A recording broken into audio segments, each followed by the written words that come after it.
여러분 안녕하세요. 지난번 우리가 바로 동기부여의 내용 속에서 어떤 거 있느냐 하는 이야기를 지난 시간에 우리가 쭉 살펴봤습니다. 중요히 얘기한 거는 동기부여의 요인이 뭐냐, 팩터가 뭐냐 하는 이야기에 여러분들 앞에서 얘기를 했습니다만 네 가지가 있다 하는 이야기를 했죠. 그 네 가지가 가볍게 우리가 다시 한번 본다 그러면 뭐라고 얘기를 할 수 있습니까? 첫 번째 이야기가 바로 여러분 잘 아는 메슬로우 5단계다. 이 메슬로우 5단계를 압박한 것이 뭐가 되느냐 그럼 엘드퍼의 ERG 이론이다 하는 이야기가 두 번째였고, 세 번째는 끝없는 욕망. 여러분이 잘 아는 뭐가 됩니까? 예를 들어 우리가 봤을 때 뭐가 되느냐 그러면 바로 일종의 하나의 내용 속에서 우리가 살펴본다면 하나의 큰 내용 속에서 어떤 이야기가 있느냐 하는 이야기가 되는데, 바로 성취, 그 다음에 뭐가 되느냐 그러면 욕구, 그 다음에 권력.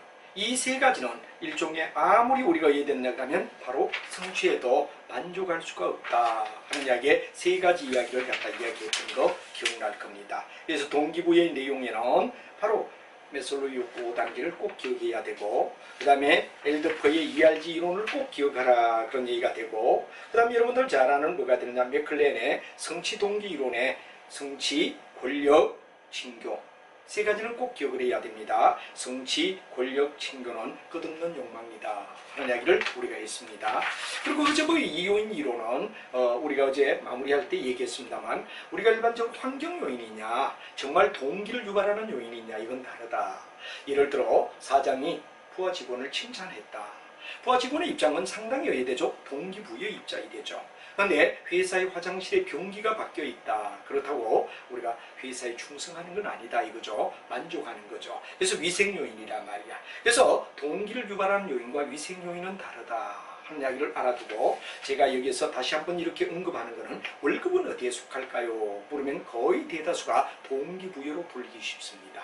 그러나 절대 월급은 동기부여가 아니라 회사가 만든 하나의 뭐가 되느냐 그러면 환경이란 말이에요. 환경. 월급을 얼마 준다 그럼 환경이죠. 그렇기 때문에 이거는 절대 이해되느냐 그러면 위생 요인이지 동기부여 요인이 아니다 하는 것도 오해가 없기를 갖다 바라서 제가 한 번 더 이 분야를 갖다 이해되느냐 그럼 여러분과 함께 살펴봤다 이런 얘기가 되죠. 그래서 이 요인 속에서 바로 중요한 이야기, 월급은 절대 이해되느냐 그럼 동기를 부여하는 요인이 아니라 위생 요인에 속한다 그러는 걸 꼭 끝까지 명심을 해달라는 얘기를 드리고, 바로 하나의 환경이라고 우리가 볼 수 있다 이거죠. 절대 동기를 유발하는 요인이 아니라 환경 요인이고, 월급을 얼마 준다 그러는 것은 하나의 그 회사의 환경이라고 우리가 봐야 되기 때문에 위생 요인으로 본다 하는 얘기까지를 마무리를 하며, 여기까지가 뭐가 되느냐 동기부여의 요인이었습니다. 동기부여의 요인 모두 몇 가지? 네 가지 꼭 가지수를 기억하고 내용을 이해하시기 바랍니다. 그럼 이번에는 동기부여의 과정을 우리가 보자 이거죠. 과정. 이 과정은 이제 세 가지가 있는데, 여러분들 세 가지의 보림의 기대 이론이다 하는 내용이 첫 번째 나옵니다. 보림이라는 학자가 뭐라 그러냐, 사람은 누구나 기대가 있기 때문에 열심히 일을 한다 하는 이야기가 바로 보림의 기대 이론이라고 우리가 말하죠. 그래서 여러분이 잘 아는 동기부여의 과정 속에는 보림의 기대 이론이라는 이야기를 갖다 꼭 기억해야 되겠다 하는 이야기가 굉장히 중요한 이야기가 첫 번째가 되겠습니다. 그럼 두 번째로 살짝 넘기면 제2에서 아담스의 공정성 이론. 이 공정은 내가 대우를 갖다 공정하게 받느냐, 내가 이 회사에서 공정한 대우를 받느냐, 바로 같은 회사에 있는 사람들끼리 비교했을 때, 그 다음에 바깥쪽에서 예를 들어 내가 이 회사에 있는데 그 회사에 나의 직급에 있는 사람이 받는 월급에 비해서 나는 대우를 공정하게 받느냐, 그래서 내부의 바로 뭐가 되느냐 공정성과 외부의 공정성이라는 두 가지를 갖다 고민하게 되는 거죠. 그래서 내가 만약 공정한 대우를 받는다면 나 당연히 열심히 일하는 수밖에 없죠. 그러나 예를 들어 내가 불만이다, 또 내가 만약 공정한 대우를 현재 못 받거나 그럴 때는 내가 이 회사를 떠나야 되는데, 이런 우려감 속에서 점차 의해되느냐 그럼 바로 만족하지 못한 채 이직에 속하는 상황까지 올 수 있다 하는 얘기가 두 번째 바로 공정성 이론이라는 거 우리가 배우게 됩니다. 그럼 세 번째 가면 목표를 설정하라 그러는 거죠. 목표가 있어야 된다. 목표가 있어야 된다. 목표가 없다면 사람들은 어떠냐 그러면 열심히 일할 수가 없다. 그래서 바로 목표 설정 이론이다 하는 문제를 우리가 얘기를 하게 됩니다. 이 목표 설정은 목표가 있어야 되고 이 목표에는 난이도가 어떠냐, 구체적이냐, 수용성이 어떠냐, 참여성이 어떠냐, 단순하냐 이런 걸 가지고 우리가 따지며 환경을 갖다가 비교하면서 하나 따지는 거. 요 세 가지. 바로 목표 설정 이론까지 세 가지가 우리가 반드시 알아야 할 내용 속에서 뭐가 되느냐 그럼 바로 여러분이 중요한 이야기 동기부여 과정 세 가지다. 이것만은 꼭 기억을 갖다 잘 해둬야 되겠다 그러는 이야기가 매우 중요한 이야기가 되겠습니다. 자, 그럼 우리가 보륨의 기대 이론을 갖다가 천천히 우리가 따지면서 어떤 내용을 가지고 있느냐 하는 이야기를 한번 살펴보도록 하자 이거죠. 자, 여러분들이 잘 알지만 보륨의 기대 이론은 어떤 사람이 열심히 해야 되느냐 그럼 노력을 한다. 어머님이 만약에 아들에게 네가 열심히 노력해서 수학을 100점 맞으면 바로 PC를 한 대 사주겠다라는 약속을 하는 걸 생각하자 이거죠. 그럼 아들은 열심히 노력해서 1단계 뭐가 되냐 목표는 수학의 100점입니다. 수학을 갖다가 100점 맞자, 만점 맞자. 그럼 2단계는 뭐가 되느냐 그럼 바로 엄마에게 약속으로 받은 뭐가 되느냐 PC를 갖다가 한 대 받자.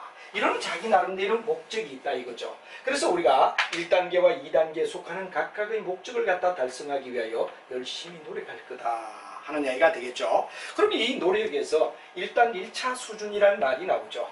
바로 1차 수준이라는 말은 뭐를 갖다 얘기하죠? 수학의 100점을 맞는다는 자체가 일단 1차에 뭐가 되느냐 그러면 수준이다. 1차의 수준이다. 이렇게 우리가 얘기를 할 수 있죠. 그래서 일단 1차 수준은 뭐가 되느냐 그러면 수학의 100점을 맞는다는 자체가 수학의 100점을 맞는다. 그런 이야기가 뭐가 되느냐 1차 수준이 될 거다. 이거죠. 그래서 1단계 목표를 갖다 만약에 100점을 맞았다면 여기에 대한 1차 수준의 결과가 만족한다. 그럼 다음에 이야기가 뭐가 되죠? 바로 여러분 어머니는 수단성을 가지고 그리고 우리가 이때는 요 내용이 뭐가 되죠? 바로 이런 내가 수학을 100점 맞으면 컴퓨터 한 대를 받지. 일단 수학의 100점 하는 이야기는 뭐가 되냐 기대라는 얘기를 가져왔죠. expect 기대를 하며 뭐를 수학의 100점과 엄마의 선물 받는 PC의 바로 내용의 목적을 건다 이거죠. 그래서 기대를 한다 이런 얘기가 돼서 기대감이란 말을 갖다 꼭 알아야 된다는 얘기가 중요한 얘기가 될 겁니다. 그러면 기대감으로서 수준 만약 100점을 맞았다면 우리는 뭐 해야 되느냐 바로 여기는 중요한 이야기 수단성이란 말이 나옵니다. 이 수단성은 상과 벌을 갖다 우리가 일반적으로 상을 준다 벌을 준다 상과 벌을 줄 때 우리는 수단이란 말을 갖다 쓰는 거죠. 수단성이다 이런 말을 씁니다. 그래서 수단성에 의하여 상이든 벌을 갖다 받으면 결과에 의하여 얘들은가 바로 2차는 여러분 아까도 말했지만 뭐가 되냐 2차 수준이란 말은 PC를 갖다가 엄마에게 받았다. 그럼 여기 수단에 의하여 상벌에 의하여 PC를 갖다가 받았다.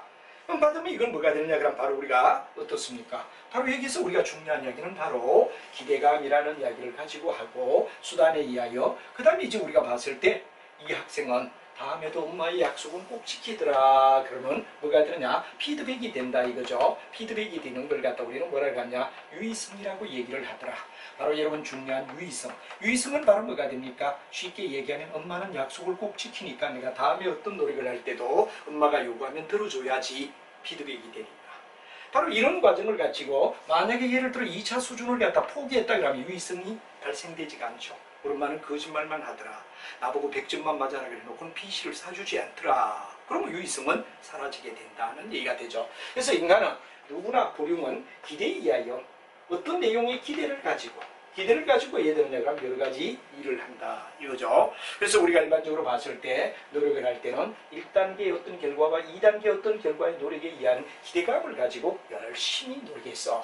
1차 수준에서 수학을 100점 맞았다. 그럼 이제 수단성으로 엄마가 상이나 벌을 갖다 준데 PC를 사줬다. 그러면 여기서 2차 수준이 만족되면 다음에 또 노력에 연결이 되기 때문에 요 연결되는 걸 갖다 우리는 피드백이 되어서 연결된다 할 때를 유의성이라고 얘기를 하더라 이거죠. 여러분이 요 점을 이해를 하고 그 다음에 이제 우리가 중요한 이야기는 이 기대감은 보통 우리가 expect라는 말을 갖다 써서 2로 표시를 하죠.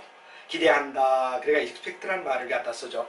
기대는 확률이기 때문에 0으로부터 100%면 1. 그래서 expect는 어떠냐 그럼 우리가 봤을 때 확률을 나타내기 때문에 여기에 0%를 얘기한다. 그럼 여기 이런 뭐가 되느냐 100%를 얘기한다. 그럼 우리가 일반적으로 모든 이론 바로 이 기대라는 건 어디에서 어디까지죠? 하고 물으면 여러분 잘 알지만 어디에서 어디까지입니까? 0에서 1까지. 이유는 왜? 0은 0%가 되고 1은 100%가 되니까 기대감이라는 것은 바로 0에서 100% 사이에 있는 게 기대감이기 때문에 0과 1 사이에 2가 존재한다는 내용을 알아야 되겠죠. 그 다음에 이제 우리가 중요한 이야기는 수단이다 그럴 때 수단은 뭐냐? 상과 벌을 얘기한다 이거죠. 그래서 우리가 수단을 인스티튜트다 그러니까 I로 표시를 하는데 여기는 상의 경우는 플러스 1 이거는 상을 얘기합니다. 플러스 1은 뭐가 되죠? 상. 마이너스 1은 뭐가 되죠? 바로 여러분 벌을 얘기합니다. 그래서 우리가 수단 방법에는 수단성에는 상과 벌이라는 이야기가 있다고 상은 뭐가 되죠? 1이 되고 벌은 뭐가 되죠? 마이너스 1이 된다. 그래서 I의 범주를 얘기하라 그러면 I는 마이너스 1과 플러스 1의 사이다 라고 우리가 표시를 갖다가 해준다 그러는 게 바로 중요한 뭐가 되느냐 그러면 수단성이다. 수단은 바로 상과 벌을 얘기한다. 그래서 상의 경우는 플러스, 벌의 경우는 마이너스에서 I의 범주를 갖다 우리가 잡아줄 수 있다 하는 이야기가 되겠습니다. 그래서 이제 여러분들이 중요한 이야기는 바로 우리가 뭐가 됩니까? 행동은 바로 이런 노력이 정말 어떤 뭐가 됩니까? 1차 수준, 2차 수준의 유의성을 줄 때 앞으로 계속해서 얘들냐 열심히 하게 된다 하는 걸 그림으로 나타내 놨습니다. 그래서 여러분이 만약에 주관식 문제가 나왔다 그럴 때는 과정을 그림으로 생각할 수 있는 내용이 되어야 되며 기대감은 0과 1에서 0은 항상 확률은 0과 1 사이에 있다 하는 말이 되고 수단성은 상과 벌을 얘기하기 때문에 상은 플러스 1이라면 벌은 마이너스 1을 얘기하기가 요 범주 안에 돈다 하는 말이 되고 유의성은 이 피드백 즉 노력한 결과로 이해되느냐 그런 보상을 충분히 받았다는 생각이 될 때 유의성 바로 다음에도 계속 노력하게끔 만들어주는 내용을 우리는 유의성이라고 얘기하게 된다 하는 말이 되죠. 그 다음에 이제 우리가 봤을 때 그 결과의 중요성을 고려하여 적절한 행동을 하게 된다. 아주 중요한 이야기는 바로 보림의 기대 이론은 결과에 대한 중요성 결과에 의한 중요성에 의하여 행동을 선택한다. 보림의 기대 이론의 결국은 바로 결과에 대한 뭐가 되느냐 그럼 중요성. 자기가 어떤 결과를 갖다 받았느냐의 이 중요도에 따라 행동에 달라진다 하는 이야기를 우리가 나타내는 게 보림이 바로 여러분들 잘 알고 있는 바로 보림이라는 학자의 기대 이론이다 하는 거고 여기서 특히 조심해야 될 거는 그림 단계를 먼저 그릴 줄 알아야 됩니다. 그림을 그리며 그 다음에 여기에서 바로 I는 뭐가 되죠? 0과 1의 사이에 있다 하는 내용을 이해를 하셔야 됩니다. 그 다음에 바로 우리가 바로 수단을 나타내는 I는 뭐가 되죠? 상인 플러스 1과 벌인 마이너스 1을 갖다 생각해야 된다 하는 말이 되고 그 다음에 이 약속이 지켜져서 다음에도 또 해야지 하는 이야기가 될 때를 유의성이라고 하며 다음에 노력으로 연결된다. 그리고 그 결과 바로 상과 벌이란 결과에 대하여 중요성에 의하여 바로 스스로 의되느냐 그러면 노력하게 된다는 얘기를 결과의 중요성에 의하여 노력을 갖다가 경고하게 된다는 이야기로 결말을 맺는 게 뭐가 되죠? 바로 여러분이 잘 아는 동기부여 과정의 첫 번째 나오는 보림의 기대 이론이다. 여기는 반드시 알아야 되는 거 그림. 그 다음에 뭐가 되느냐 그러면 바로 E를 나타내는 범주. 그 다음에 I를 나타내는 범주. 그리고 내용. 이런 것들 행동을 어떻게 취하죠? 하는 이야기는 바로 결과의 중요성에 따라 다음에 여기에 되죠. 피드백이 되어서 또 열심히 할 수도 있고 아니면 중간에 거부하고 말을 안 들을 수도 있다. 그렇기 때문에 부모님들이 학생들에게 약속할 때는 약속을 100% 지켜주려는 노력이 필요하다 하는 이야기를 보림의 기대 이론에서 우리는 다시 한번 생각할 수가 있다 하는 이야기가 중요한 이야기가 될 것 같습니다. 근데 여기는 이제 보면은 뭐가 되느냐 인지적 성격을 나타내고 곱셈 모형이 나왔다. 확률이다. 뭐 이런 것들이 나온다 그러는 게 바로 특징이다 하는 이야기가 되고 두 번째로 가면 바로 아담스의 공정성 이론을 갖다 여러분하고 한번 살펴보자 이겁니다. 아담스의 공정성 이론은 어떤가? 두 번째로 가죠. 바로 제2의 아담스의 공정성 이론은 내가 공정한 대우를 회사에서 받느냐 내가 대우를 받는데 공정하게 대우를 받고 있느냐 하는 데 대한 이야기를 공정성 이론이다 이렇게 우리가 얘기를 할 수가 있죠. 예를 들어 나에 대한 대우가 정말 회사에서 나에게 공정한 대우를 해서 일을 잘할 수 있는 분위기를 준다면 나는 회사에 열심히 일하지만 예를 들어 내가 열심히 일했음에도 불구하고 공정한 대우를 못 받는다 이럴 때는 불만을 가질 수밖에 없다는 이야기를 얘기하는 게 공정성 이론이 되겠죠.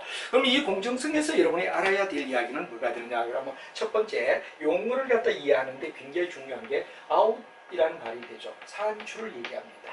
바로 우리가 그래서 산출을 대문자 O로 쓰더라 하는 거 왜? 자기가 어떤 물건 넣었을 때 결과의 산출을 우리는 바로 out이란 말에 뭐가 되냐? 우리가 봤을 때 o를 쓸 수가 있다. 이거죠. 그 다음에 I가 되는데 I는 뭐냐? input이란 말이 됩니다. input. 또는 여기 output 뭐 이런 말을 써서 out. O가 되고 이건 바로 투입이란 얘기가 되죠. 자기가 노력을 갖다 경고한 걸 갖다가 인풋이라고 얘기하고 인풋은 바로 여기서 뭐로 표시하느냐? I로 표시하자. 이거는 O로 표시하자. 여기서 우리가 대문자로 바로 뭐가 됩니까? 나타내면 바로 우리가 결과에 대한 산출이냐 투입이냐 하는 요거에 대해서 우리가 이걸 I와 O를 이해를 하자 이겁니다. 다음 이야기는 뭐가 중요하냐 그럼 바로 결과인데 사람에 대하여 얘기할 때 온이란 말이죠. 온이란 자신을 얘기합니다. 자신이 노력하는 걸 갖다 우리는 전부 다 표시할 때 스몰 o로 표시한다 하는 얘기가 되죠. 그 다음에 이제 우리가 바로 뭐가 되냐 다른 사람을 갖다가 영어로 말할 때 person이란 말을 갖다 씁니다. person이다 하는 말을 쓰죠. 이 person은 뭐를 갖다 얘기하느냐 그럼 바로 타인을 얘기한다 이렇게 우리가 얘기를 하죠. 그래서 우리가 중요한 이야기는 small o 또 small p 이게 뭐가 되느냐 그럼 바로 여러분 잘 알고 있는 자신을 스몰로 타인을 person이란 말을 써서 우리는 일반적으로 뭐가 되느냐 P로 표시하더라 하는 요 네 가지 용어부터 먼저 이해를 해주는 게 매우 중요하다 하는 이야기가 되겠습니다. 그래서 우리가 일반적으로 어떻게 되느냐 여기서 이제 이러한 내용을 가지고 이제 우리가 가만히 보면 이런 얘기가 되죠. 만약에 자신이 어떻게 되느냐 그럼 투입했다. 자신이 열심히 일을 투입했다 그럴 때 자신의 투입을 갖다 우리는 뭐라고 하냐 IO라고 얘기합니다. 바로 여러분들 뭐가 되느냐 자신이 인풋화했다 이거죠. 그다음에 자신이 뭐가 되느냐 그럼 결과를 갖다 얻었다 그럴 때는 뭐가 되느냐 그럼 바로 우리가 중요한 이야기 뭐가 되죠? OO가 되면 이건 바로 자신에 대한 뭐가 되느냐 그럼 바로 결과의 이야기다 이거죠. 그래서 투입과 결과를 놓아라. 투입과 결과를 놓아라 이렇게 될 때 이건 개인에 대한 뭐가 되느냐 투입과 결과를 얘기하기 때문에 바로 여러분 잘 아는 뭐가 됩니까 자신에 대한 만족은 뭐가 되느냐 그러면 우리가 쉽게 얘기할 때 바로 이런 얘기가 되죠. I의 O 그 다음 뭐가 되느냐 그러면 O의 O 이건 자신에 대한 보상이다. 내가 노력한 데 대하여 내가 보상을 갖다 받는 걸 얼마 받느냐 바로 IO분의 뭐가 되느냐 그러면 OO다. 인풋 아웃풋 이게 된다 이거죠. 반면에 우리가 타인이 될 때는 뭐가 되느냐 아까 P를 쓴다 그랬죠. 그래서 우리가 봤을 때 뭐가 되느냐 그럼 요 두 가지를 가지고 우리가 이렇게 만들었고 여기는 IP와 여기는 OP라는 내용이 나오니까 여기는 뭐가 되죠? I의 P에 O의 P를 놓아라. 타인의 투입에 대하여 타인의 결과 이건 뭐냐 그럼 타인에 대한 보상을 갖다 얘기한다 이렇게 얘기를 할 수 있죠. 그래서 여러분이 영어 단어에 나오는 바로 아웃풋, 인풋 그럴 때 O와 I를 갖다가 기억해 주는 게 매우 중요하고 그 다음에 이제 문제는 온이는 자신을 얘기하고 P는 바로 타인을 얘기한다. 그러니까 제가 여기 비교한 내용을 이해를 하자 이거죠. 그럼 여기서 결국은 뭐가 되느냐 그럼 바로 핵심의 이야기는 뭐를 갖다 핵심의 이야기로 볼 수 있느냐 그러는데 바로 이런 이야기가 되죠. 타인이 노력한 것에 대한 어떤 결과와 내가 노력한 데에 대하여 결과가 어떤가를 비교해봐라 이거죠. 한마디로 말하면 타인의 보상과 나의 보상을 비교해서 내 보상이 어떤가를 생각해보자 이런 얘기가 되죠. 그럼 우리가 수식을 쓴다 그러면 뭐가 되느냐 바로 I의 뭐가 되느냐 O와 O의 O 이건 자신에 대한 보상을 얘기한다 그랬죠. 인풋, 아웃풋, 온니 이래 되죠. 여기는 뭐가 되느냐 타인을 얘기하니까 IP, OP라고 얘기하죠. 이건 타인의 보상을 얘기한다 이거죠. 타인의 보상이다.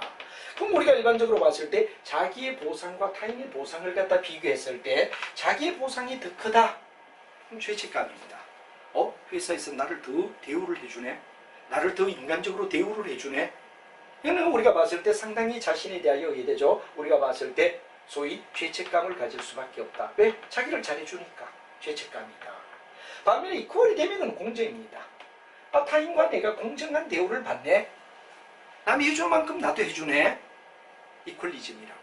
근데 그걸로 내가 이렇게 반대가 됐다 이럴 때 이건 뭐가 되죠? 바로 우리가 중요한 이야기는 뭐가 되느냐 그러면 나의 보상보다 타인의 보상이 더 크다.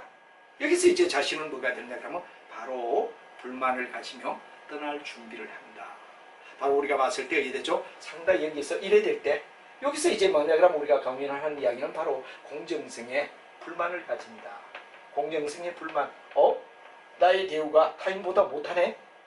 자기의 보상이 타인보다 못하네? 요 경우를 얘기한단 말이에요. 그래서 이제 요걸 갖다 인식한다는 게 굉장히 중요하죠. 그래서 공정이냐 불공정이냐 자신에 대한 아웃풋과 인풋과 아웃풋 타인에 대한 인풋과 아웃풋을 비교한다는 얘기가 되죠. 여기는 타인에 대한 뭐가 되냐 인풋 타인에 대한 뭐가 되냐? 아웃풋. 이걸 갖다 우리가 비교해야 된다는 얘기가 굉장히 중요한 이야기가 되지. 그래서 만약에 같다면 이꼴이 되면 공정이고 이꼴이 되지 않을 때는 불공정을 얘기한다. 이래 되죠. 예를 들어 과대 보상에 대한 불공정이다. 바로 어디를 나타냅니까? 아까 요 화살. 자기가 대우를 더 잘 받더라 이거지. 반면에 과소에 대한 불공정, 이건 뭐가 되죠? 바로 자기가 불만스러운 이야기다 이거지. 그래서 이 두 가지가 다 공정을 볼 때는 과대 보상에 대한 불공정이고 이건 과소 보상에 대한 불공정인데 우리가 봤을 때 공정에 대한 개념, 공정은 이퀄이 될 때가 공정이 되겠죠. 그래서 여기는 과대, 여기는 과소. 이 두 가지가 다 뭐가 되느냐 그러면 불만의 요인이 될 수 있는데 뭐 과대가 될 때는 누구든 간에 고맙다. 문제는 뭐가 되죠? 이 불공정 속에서도 우리는 문제가 된다 그러면 과소에 대한 뭐가 되느냐 그러면 과소에 대한 불공정이 반면에 어디 되느냐 그러면 나로 볼 때 불만 요인이 될 수 있다. 이게 바로 핵심이 되는 거죠. 그래서 이 과소에 대한 불상을 갖다 우리가 느낄 때 어디 되느냐? 사람은 누구나 다 어디 되죠. 자, 맨 먼저는 자신의 투입과 산출을 변경한다. 아침 새벽같이 나가 열심히 하던 회사의 일을 갖다가 어디 되느냐? 열심히 하지 않는다. 시간 딱 맞춰 들어간다 이거죠. 1시간 전에 나왔던 일을. 두 번째는 자신의 대상의 투입과 산출을 변경하고 비교 대상. 걔가 내보다 뭐 더 잘하니까. 또 아니면 회사의 사장과 친척이니까. 이렇게 비교 대상의 투입과 산출을 변경하고 또 인지적인 왜곡을 하려고 하고 비교 대상을 변경하려고 하고 그래도 불안감을 떨치지 못하고 불만족을 가질 때는 언젠가는 회사를 떠난다. 이게 이직이 마지막 오는 결과다 이거죠. 이렇게 될 때 우리는 바로 이게 공정성의 문제다. 결국은 JS 공정성 이론은 아담스의 공정성 이론은 바로 여러분 잘 알지만 내가 노력한 결과에 대한 보상이 나의 타인과의 비교에서 여기는 타인과의 비교는 물론 자기 같은 회사 내 비교도 될 수 있고 다른 회사의 나의 직급과 같은 사람을 비교할 수 있죠. 이래서 자기가 불공정을 느낄 때 아까도 말했지만 불만을 가지게 되고 불공정에 대한 관리는 맨 먼저 해야 되죠. 맨 먼저는 자신의 투입 과정을 일단 해야 됩니까? 다 변경한다. 그렇게 열심히 일하던 사람이 이 불공정을 느끼는 순간부터는 열심히 일을 하지 않는다. 이게 바로 첫 번째가 되죠. 아니면 비교 대상을 아예 해야 되느냐 그럼 바꾸자. 뭐 사장의 사촌이니까 사장의 동생이니까 뭐 이런 관계로 아마 저 사람은 대우를 잘해줄 거다. 이런 생각을 가질 수도 있죠. 그 다음에 이제 우리가 봤을 때 뭐가 되느냐 하나의 인지적 왜곡 또는 아니면 뭐가 되느냐 비교 대상을 딴 사람으로 바꾸는 거 아니면 마지막 견디다 못하면 이직을 한다는 얘기가 중요한 이야기가 된다는 이야기를 여러분이 알아두시면 될 것 같습니다. 그럼 이번에 세 번째는 뭐가 되냐? 목표 설정 이론이다. 이렇게 되죠. 우리는 항상 목표가 있을 때 라크란 학자가 말을 했죠. 목표가 명확하지 않으면 절대 어디에 되느냐 그러면 더 발전할 수가 없다. 그래서 우리가 일반적으로 봤을 때 뭐가 되냐? 목표가 명확하게 있어야 되며 인텐션이 어떤가? 목표가 어떤가? 이게 굉장히 왜 되느냐 그러면 바로 동기를 부여하는 과정 속에 매우 중요한 이야기다. 이렇게 말하죠. 그래서 우리가 일반적으로 봤을 때 이 세 번째 이야기가 바로 여러분이 잘 아는 동기부여 과정의 세 번째가 되는데 라크란 학자. 라크는 바로 뭐를 갖다 주장했느냐. 학자 이름을 반드시 기억해야 됩니다. 바로 우리가 중요한 얘기는 인텐션이다. 인텐션은 바로 여러분 잘 아는 목표가 중요하다 하는 말이 되죠. 인텐션을 갖다 굉장히 중시한다. 목표가 있어야 될 거다 하는 이야기를 갖다 얘기하고 그럼 반드시 결론은 목표가 있어야 한다. 목표가 없다면 안 된다. 목표 없으면 우리는 절대 일을 진행할 수가 없다. 이런 얘기가 되고 목표 설정 이론의 특성을 갖다 우리가 가볍게 본다 그러면 이런 얘기가 되죠. 목표는 특성이 어떠냐. 일단 난이도가 되죠. 약간 높아야 됩니다. 난이도가 높아야 되느냐 쉽다 그러면 목표라고 말하기가 어렵죠. 난이도가 약간 어려울수록 그 다음에 구체성을 갖다 우리가 얘기할 때는 뭐냐 구체성은 더 구체적이어야 된다 한 말이 돼야 되죠. 그 다음에 수용성은 뭐가 되느냐 그럼 바로 여러분이 중요한 수용성은 동의를 하는 것 상대가 동의를 해줬다 이럴 때 동의가 있다 이럴 때 우리가 더 수용성이 커질 수밖에 없다 이런 얘기가 되죠. 그 다음에 반드시 참여를 해야 된다. 자기 혼자서 결정하는 게 아니라 참여성을 갖다 참여해야 더 동기가 부여될 거다 하고 그 다음에 단순할수록 어떠냐 그러면 비교적 어떠냐 그러면 바로 목표의 특성은 달성하는 데 더 도움이 된다. 가속화가 된다. 다시 한번 얘기하면 난이도는 약간 어려워라. 더 구체적이어라. 그리고 상대가 수용해 줬을 때, 그리고 같이 참여해서 결정한 문제, 그리고 단순히 생각하는 내용이 될 때 인텐션은 강하게 불이 붙을 거다 하는 얘기가 되죠. 그다음에 이제 우리가 일반적으로 봤을 때 환경은 어때야 되느냐 하는 문제가 되는데, 일종의 환경은 굉장히 중요한 게 피드백입니다. 피드백이 돼야 된다. 어떤 결과에 대한 피드백이 없다 그러면 이건 문제가 아니다. 그래서 반드시 피드백을 갖다 이루어줘야 되고, 그 다음 보상이 합리적으로 이루어져야 된다. 합리적 보상이 있을 때, 합리적 보상이 이루어질 때 왜 되냐면 사람은 누구나 열심히 일을 할 수밖에 없다. 그리고 약간의 경쟁은 적당한 경쟁. 여기에 세 가지가 있어줄 때 뭐가 되느냐 그러면 우리는 환경이 좋다라고 말할 수 있다. 이렇게 되죠. 바로 목표를 설정하는데, 목표를 세워놓고 일을 이루는데 도움이 되는데, 첫째는 피드백이 되라. 두 번째는 합리적 보상을 갖다 우리가 줘야 된다.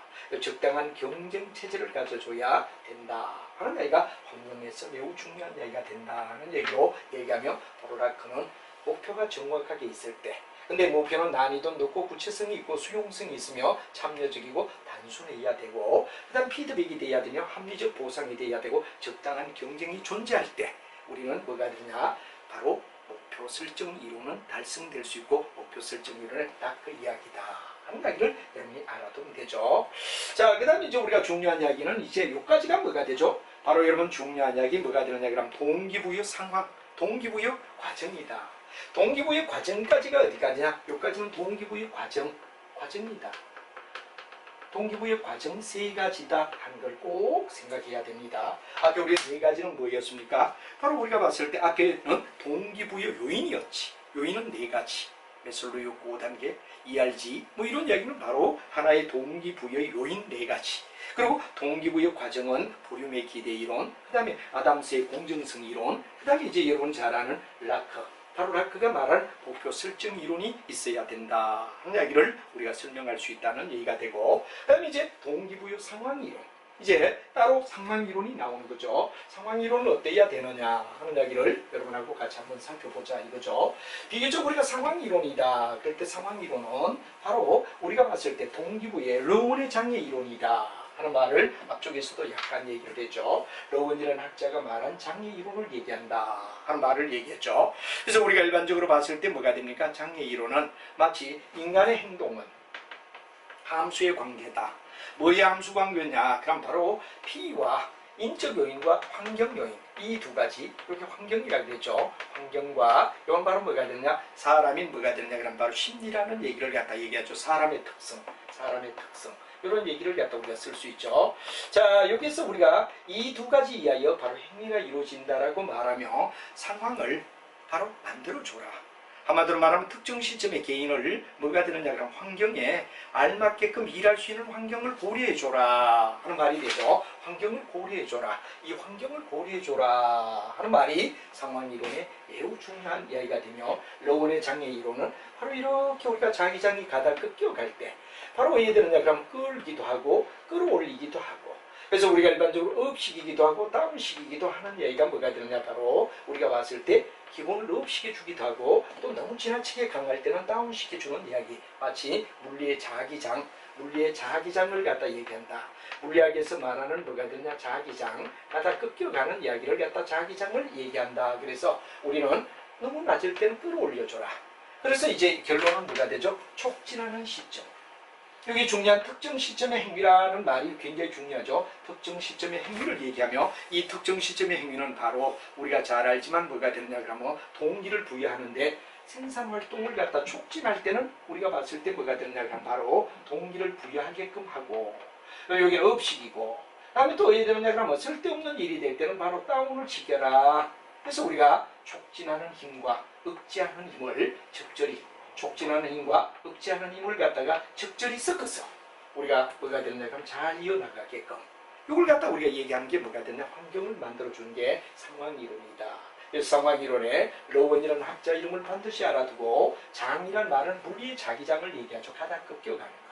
그러니까 만약에 너무 다운이 될 때는 끌어올리는 거. 이건 바로 장려를 얘기하는 거죠. 장려를 얘기하는 거고, 여기는 너무 지나치면 억제를 해서 적절하게 조율을 하며 나가게끔 만들어줘라 하는 얘기가 되며, 바로 이거는 상황을 그렇게 만들어줘라. 환경을 그렇게 만들어줘라. 여기는 바로 상황이란 이야기가 바로 환경에 관한 이야기로 우리가 설명할 수가 있지 않느냐 하는 이야기로 우리가 얘기를 해주면, 세 가지. 바로 여러분 아까도 말했지만 동기부여 과정의 세 가지를 필히 머릿속에 알아둬라 하는 이야기로 설명을 우리가 드릴 수가 있습니다. 자, 이렇게 해서 우리가 일단 뭐가 됩니까? 바로 동기를 갖다 부여하는 과정, 동기부여 요인은 네 가지, 그 다음에 동기부여의 과정은 세 가지, 그리고 마지막에 나오는 동기부여 상황이론이다 하는 환경과 같이 뭐가 됩니까? 물리의 자기장인 라크 장애 이론과 생산할 때 촉진하는 힘과 억제하는 힘을 적절히 섞어서 특정 지점의 행위를 맞춰줘라 하는 이야기가 중요한 이야기였다 하는 이야기가 되고, 이제 세 번째 가서 우리는 동기를 갖다가 부여하는 기법을 우리가 보도록 하자 이거죠. 자, 우리가 사람들에게 일반적으로 동기를 부여하는 기법을 우리가 생각하면 어떻게 되죠? 하는 문제를 같이 한번 살펴보도록 하죠. 비교적 우리가 동기를 갖다가 예를 들면 부여하는 기법에는 첫째는 어떻게 할 때 우리가 동기를 부여하느냐. 그런데 경제적 보상을 들 수 있죠. 경제적 보상이다. 이 경제적 보상은 냉정히 얘기하면 페이다 이런 얘기가 되죠. 월급을 갖다 얘기한다. 그래서 능률급과 성과급이라는 얘기를 갖다 하던데, 능률급은 비교적 어떠냐 그런 얘기가 되는데 일반적으로 사무직을 얘기하죠. 반면에 우리가 성과급이다 이럴 때는 생산직을 얘기한다. 얼마나 생산을 잘했느냐, 성과가 어떠냐 하는 이야기로 사무직과 생산직을 갖다 얘기할 수 있다. 이렇게 비교를 일단 시킬 수 있죠. 그 다음에 능률급이다 그럴 때 능률급과 성과급에서 이 두 가지를 우리가 얘기하며 바로 경제적 보상을 통하여 능률은 육체적 근로자 능률이다 그럴 때 능률이 제가 잘못 생각했네요. 바로 이걸 갖다 우리가 바꿔야 되겠네요. 자, 능률은 비교적 어떠냐 그러면 육체적 근로자를 갖다 얘기하니까 생산직을 갖다 얘기하면 되고, 그 다음에 성과급은 바로 뭐가 되느냐 그러면 정신적인 우리가 뭐가 되느냐 근로자니까 사무직이다. 제가 잠시 착각했는데 이 변경을 해주시기 바랍니다. 자, 이게 굉장히 중요한 보상을 가지고 사람들을 동기를 부여한다 하는 말이 되고, 그 다음에 직무충실하라는 말이 나옵니다. 직무충실하는 여러분 잘 알지만 뒤쪽에서도 우리가 다시 한번 살펴보겠지만, 직무가 이렇게 있다면 직무를 갖다 어떻게 되느냐, 바로 충실한다 하는 말은 바로 상하가 바뀌어지는 걸 얘기합니다. 상하가 바뀌어지는 거. 예를 들어 상사가 뭐가 되느냐, 부하가 되어봐라. 그러면 정말 일하는 게 얼마나 어려운가를 갖다가 우리가 알 수 있죠. 반면에 뭐가 되느냐, 부하가 상사가 되어봐라. 부하가 상사가 되어보면 야, 참 상사라고 하는 일이 어렵구나.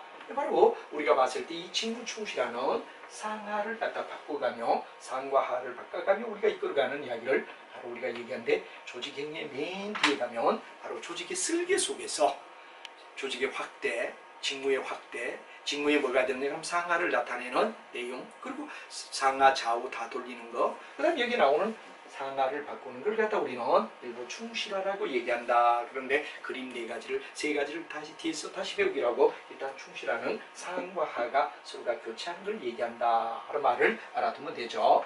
자, 그 다음 목표 관리는 바로 관리를 할 때 덮어놓고 관리하는 게 아니라 바로 굉장히 중요한 게 매너지먼트. 다음 뭐가 되느냐 그럼 바로 매너지먼트 바이 뭐가 되느냐 그럼 오브젝트. 요걸 가지고 얘기하죠. 목적을 가지고 얘들은 목적에 의해서 관리를 한다. 그래서 앞에 따서 MB 뭐가 되느냐 O란 말을 갖다가 쓰죠. MBO다. 여기 왜 되느냐 그럼 MBO는 바로 우리가 봤을 때 목표 관리를 얘기하는 거죠. 목표를 주고 부하에게 상사와 부하가 있다면 상사와 부하가 같이 만나서 부하에게 목표를 줘라 이거죠. 네가 할 일을 여기까지 해라 하는 목표 매너지먼트를 준다 이거죠. 그래서 연말에 가서 결과를 평가할 때는 너가 결과가 어떠냐 그러면 정말 목표를 달성했네도 되고, 네가 달성을 못했지 그러니까 평가를 이렇게 할 거야 하고 상사와 부하가 뭐가 됐냐 만나서 서로가 목표를 주고 나중에 결과에 대하여 이해되느냐 그럼 바로 관리해 나가는 이야기고 평가를 한다. 그런데 여기서 굉장히 중요한 이야기는 잘못하다 보면 너무 지나치게 양의 이야기요.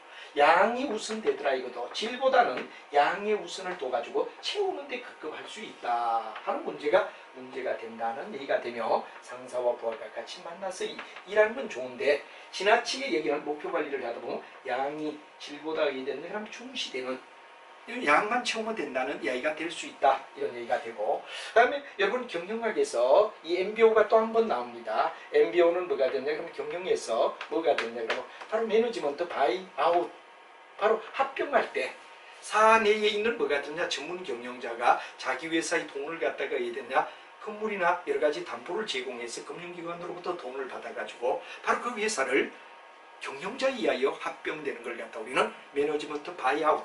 그래서 여기 MBO라는 말이 있다. 두 가지가 있죠. 여기는 매니지먼트 바이 오브젝트라면 여기는 매니지먼트 바이아웃. 바이아웃 그럴 때 이 바이는 바로 사다는 얘기가 되고 아웃. 사서 없어지는 거. 바로 한 경영자 이하여 뭐가 되냐 그럼 회사가 어디 되냐 그러면 바로 인수합병이 되는 걸 경영자 인수를 MBO라는 말을 쓰기도 한다 하는 이야기를 여러분이 이해를 하면 충분히 이해가 된다는 얘기로 설명을 드릴 수 있습니다. 자, 경제적 보상에는 능률급과 성과급이 있다는 거 다시 한번 얘기하고 생산직이냐 사무직이냐 알아두고, 그 다음에 직무에 충실하는 상하의 자리를 바꿔가 서로를 이해한다는 얘기가 되고, 그러니까 목표 관리는 바로 목적을 두고 관리를 하는데 상사와 부하가 같이 모여서 어떤 내용을 갖다 정해놓고 그 결과에 대하여 상과 벌을 주고, 근데 이게 너무 지나치게 양쪽을 갖다가 왜 되느냐 강조하다 보면 잘못하면 질적으로 떨어질 수가 있다 그러는 게 문제다 하는 이야기를 여러분에게 설명할 수 있었던 게 바로 우리가 MBO의 관계고, 특히 MBO 속에서는 경영자에 의하여 인수되는 경영자 인수라 그러는 재무관리의 MBO와 혼란이 일어나지 않게끔 조심하라는 말을 여러분에게 드리며, 이번에는 6절인 창의성과 스트레스의 내용으로 살짝 넘어가도록 하죠.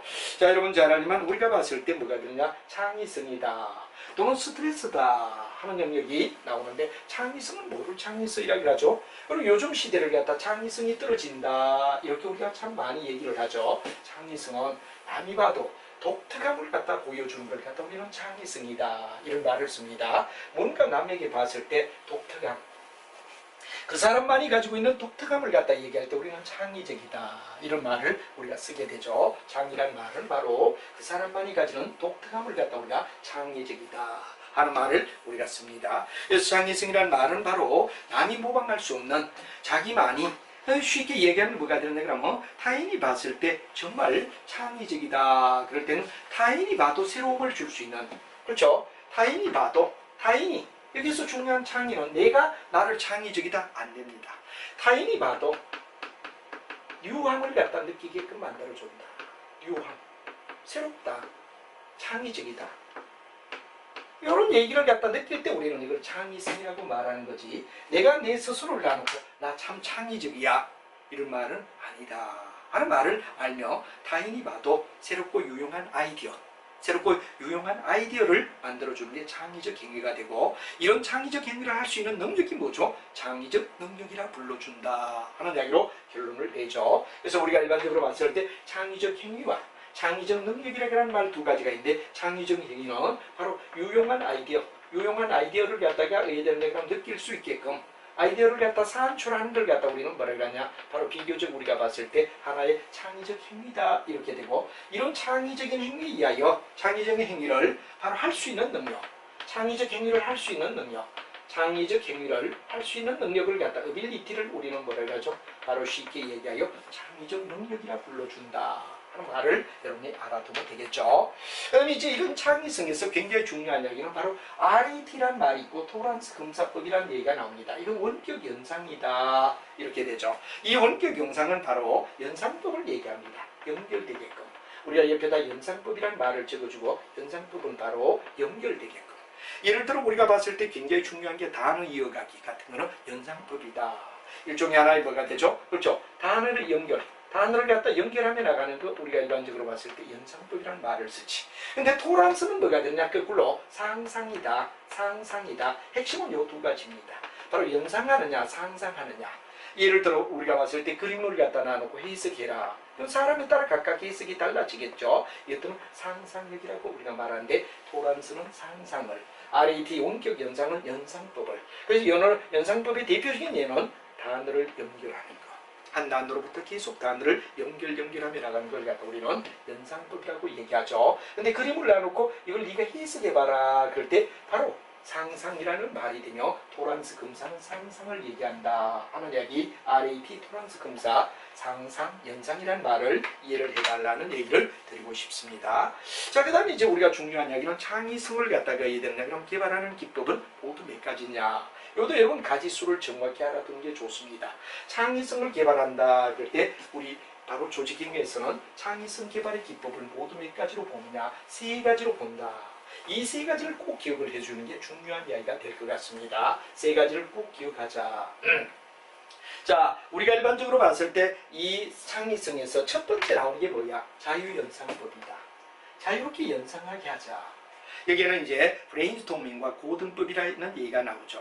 브레인스토밍과 고등법의 차이는 뭐가 되느냐 그런 얘기가 되는데 굉장히 중요한 이야기는 브레인스토밍은 주제를 알고 어떤 내용에 참여할 때 무슨 주제를 가지고 할 건가 주제를 알려줍니다. 그래서 거기에 대한 대안을 쫙 그러니까 여기는 뭐냐 질보다 양을 갖다 많이 얘기하라 이거예요. 왜? 주제를 알려줬으니까. 근데 고등법은 뭐냐 주제를 모르고입니다.